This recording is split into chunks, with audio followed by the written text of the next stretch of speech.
mga ka-backyard, isang magandang araw sa inyong lahat. At ngayon ay i-update ko lang po kayo dito sa ating manukan. At mag-harvest tayo ngayon ng itlog mga ka-backyard sapagkat meron tayo isang problema, no? Problemang maganda, kumbaga.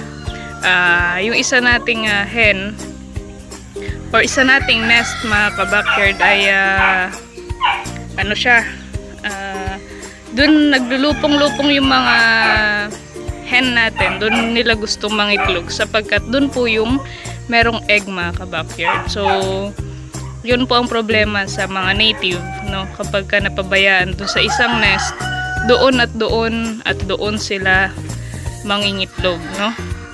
Yung iba naglilimlim na tapos meron pa yung mga nangingitlog mga ka-backyard. So yun yung pepwersahin natin na tatanggalin. Kasi ako mga ka-backyard, meron akong takot sa mga inahin, no? Or mga takot po ako sa manok na nanunuka mga ka-backyard. Hindi ko kaya yung nervyos kapag matutuka nila ako. So gagawin natin mga ka-backyard ay tutusukin ko muna yung para maalis siya at kukunin ko yung itlog. Kanina kasi chinek ko po siya at ito na muna, kunin ko muna tong tray, no? At itong stick na to tinusok ko kanina at nagulat ako dun sa mga itlog dun sa loob mga ka-backyard. So ngayon papakita ko sa inyo yung sinasabi ko. So ito lang po yung update dito sa atin ngayon. Ito yung ating backyard, medyo tahimik sapagkat itong mga loko-loko na to, no? Ayan, mga loko-loko po na yan. Kunwari yung dalawa dito mga ka-backyard ay naglilimlim. Pero ang nangyayari dyan, no, ay hinihintay lang po nila yan. Halimbawa, hinihintay nila nga alis to kapag ka nagutom. Then ito pupunta doon. Then kapag ito rin nagutom, ito naman pupunta doon. Pero itong mga yan, wala po yung nililimliman na itlog. At ipapakita ko sa inyo mga ka-backyard kung ano ang solusyon, no? Solusyon sa ganitong klase ng mga inhin. Pero hindi pa muna sa ngayon mga ka-backyard. Pero papakita ko sa inyo paano natin masusolusyonan, paano natin may stop yung ganyan nila. Yung naglilimlim sila, paano natin yan maalis sa sistema nila, no? Ayan. So gagawin natin mga ka-backyard ay tutusukin ko to, pepersahin ko siyang paalisin dyan sapagkat takot ako sa kanya mga ka-backyard. Takot ako na matuka. Ayoko matuka mga ka-backyard. So ayan, papakita ko sa inyo, no? Alis ka dyan. Pasensya na sa'yo. Pasensya na. Pasensya na rin po sa mga nanonood mga ka-backyard. Ito lang ang alam kong magiging pero okay lang, hindi ko naman siya sinasaktan. Pinapaalis ko lang siya. Ayan dami mong itlog na po. Alis ka dyan. Ayan. Ayan na mga ka-backyard, no? Mga ka-backyard yung itlog. Ang dami po. Naku. Kunin ko lang siya. Kasi po, mga ka-backyard, pag ito ay pinabayaan natin dito, malamang sa malamang mga ka-backyard, sira na yung iba dito, no? Kasi napabayaan na po napabayaan siya dito sa iisang inahin. So syempre iba hindi po yan naiikot, tapos yung iba naman nalilimliman na, no? Kaya masisira po yung itlog pag ganyan. Saka magi-stop yung ating mga inahin mga ka-backyard na mga itlog. Kaya iniiwasan natin silang maglimlim. Ito mga to, gagawin natin yan ng paraan. Papakita ko sa inyo, ituturo ko sa inyo mga ka-backyard kung anong gagawin natin sa mga ganyang klase ng inahin, no? So ayan. Ang dami na pong itlog. At masisira ito mga ka-backyard pagka hinayaan natin dito yan. Dahil sa dami, hindi na nila may ikot yan sa isa. Tapos meron pang naglilimlim. Meron pa yung kasalukuyang nangingitlog, Kaya mahirap na masira yung ganyang kadaming itlog. Yeah. Dami mga ka-backyard. Grabe. Iisang inahin lang ang naglilimlim, oh. Halos isang tray ang naglilimliman niyang itlog. So, sino po magsasabi na yung ating native ay mahinang umitlog, mga ka-backyard, no? At isang tip, at isang para maklaro lang, no? Kasi yung iba po ang tingin nila sa native, sapagkat daw, kung mag-aalaga ka ng paitlogin nga naman, bakit daw po native? Eh, konti lang daw po ang itlog niyan. At konti lang din daw ang naitlog niya sa isang taon, no? So, bakit hindi na lang daw po heritage? Mga ka-backyard, lilinawin ko lang. Bawat manok, bawat klase ng manok ay iisa lang po ang egg production niya, no? Kaya lang po nasasabi nila na mahinang umitlog ang native, no? Sapagkat naglilimlim sila, mga ka-backyard. Kaya sinasabi nila parang 50 eggs lang per year ang kaya nila. So, hindi po yun totoo. Sa dami-dami ng pinapakita ko sa inyong mga video, mga ka-backyard, about sa mga itlog ng ating native, no? Pinapakita ko sa inyo kung gaano kadami itlog nila. Makokontrol natin ang egg production ng isang native chicken, mga ka-backyard, sapagkat hindi natin sila pinapabayaan na maglimlim kagaya nito. Ito naman kasi, maulan lang po noon talaga, kaya napabayaan ko na. Pero gagawin natin ng paraan yan, mga ka-backyard. So, ayun na, balik tayo sa topic, no? Para hindi po kayo manghinayang or gawing kal yung ating mga native.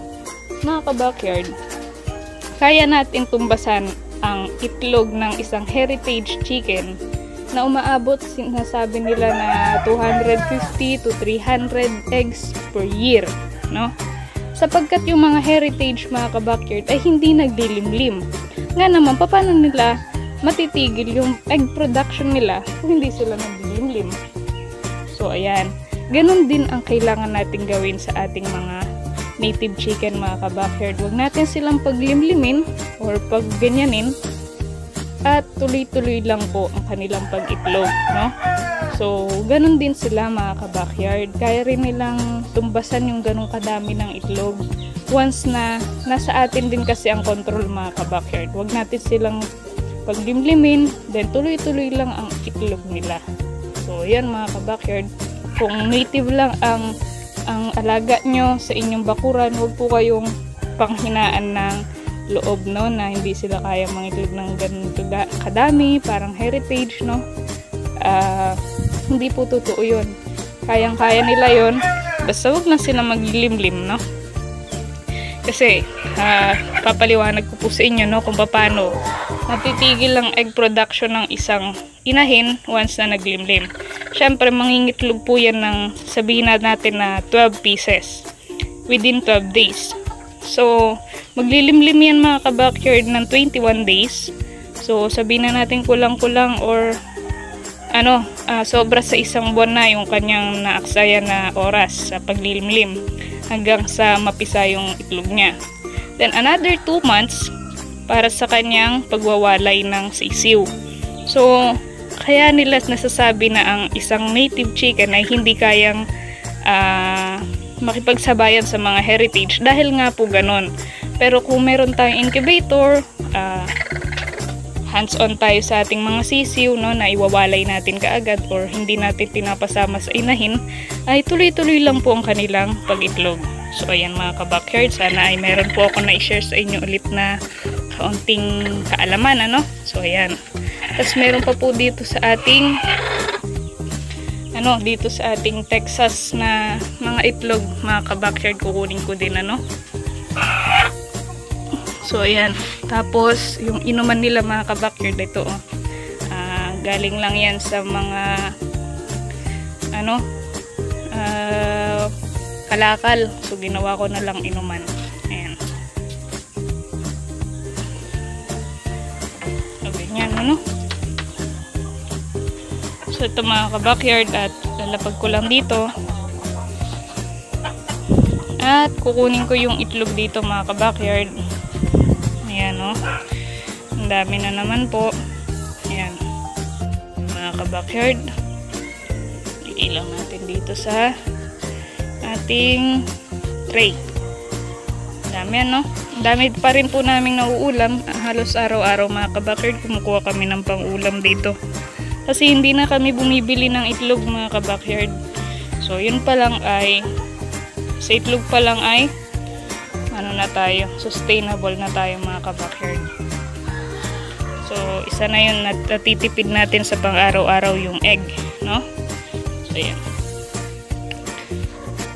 So ready na natin yung ating incubator para dito sa salang na to mga kabackyard. Ang dami nito. So yun. So ilagay ko lang to doon sa ibabaw ng incubator, tapos mamaya natin aasikasuhin. Mamaya ko sila lalagyan ng number, no? Mamaya ko sila isasalang. Ayan. Ayun. Hindi na ako nakapunta dun sa Texas mga kabackyard dahil nandoon na yung inahin. Ayan. Ito siya. Tapos yung ating incubator mga kabackyard ay may nai-start na naman na mapisa. Ayan to. Pakita ko lang po sa inyo na. Ito siya mga kabackyard, oh. Ayan. So pwede naman na hindi ko na siya tulungan. At pwede rin na tulungan natin siya. Pero hindi na muna siguro. Ayan mga kabackyard, kahapon ay nag-brown out na maghapon. Mga 12 hours. So ito, napisa pa rin naman. So ayan. Kaya wag po kayong mag-worry kung palaging may brown out. Huwag lang siguro palagi mga kabackyard kasi masisira din talaga naman yung itlog, no?